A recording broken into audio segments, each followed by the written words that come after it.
મિત્રો આપ જોઈ રહ્યા છો સિટી ક્રાઇમ ન્યૂઝ। હવે જોઈએ અગત્યના સમાચાર।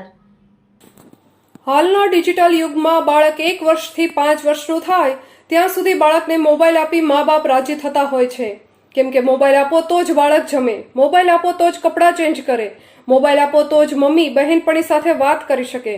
આવી પરિસ્થિતિમાં અમરેલી જિલ્લાના વડિયા તાલુકાના મોરવાડા ગામે 4 વર્ષનો બાબો પુષ્પરાજ કે જેમનો પરિવાર બાળકની સાથે કઈ પ્રકારે બાળકનું જતન કરે છે એ જોઈએ। બાળકને 4 વર્ષની ઉંમરે શિવ મહિમાની માહિતી, રામ ભગવાનની માહિતી, આ દેશની ગુજરાતની માહિતી, આવું ઘણું બધું કંઠસ્થ રહી ગયું છે। આ 4 વર્ષના બાળકની યાદદાસ્ત પણ જોરદાર છે કે જે એના મમ્મીને ફટાફટ જવાબ આપી શકે છે। બાળક નાનું છે પણ જો આ પ્રકારે બાળકને ઉછેરવામાં આવે તો મોબાઈલથી બાળકોની આંખ, સ્વભાવ જિદ્દી, ચીડિયું અને જિદ્દીલું થઈ જાય છે, જે એક નુકસાન છે અને એ નુકસાનની અસરથી વાલી અને બાળક બચી શકે। Reporter Raju Kariya, city crime news, Vadia. જય માતાજી, જય સોનારી। નામ, નંબર,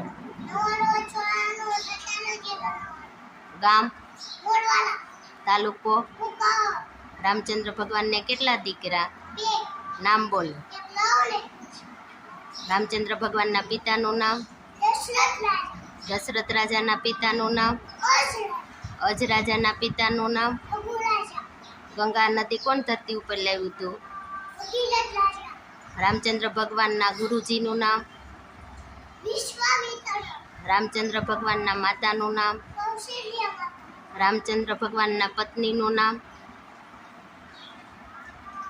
રામચંદ્ર ભગવાનના પત્નીનું નામ?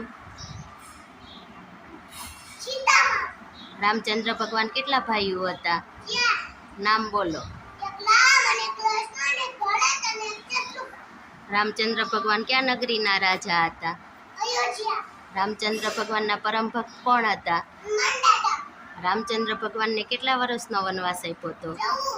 રામચંદ્ર ભગવાને વનમાં કોને માર્યો હતો? રામચંદ્ર ભગવાને કયા દિવસે માર્યો હતો? રામચંદ્ર ભગવાન વનવાસ પૂરો કરીને ક્યારે આવ્યા હતા?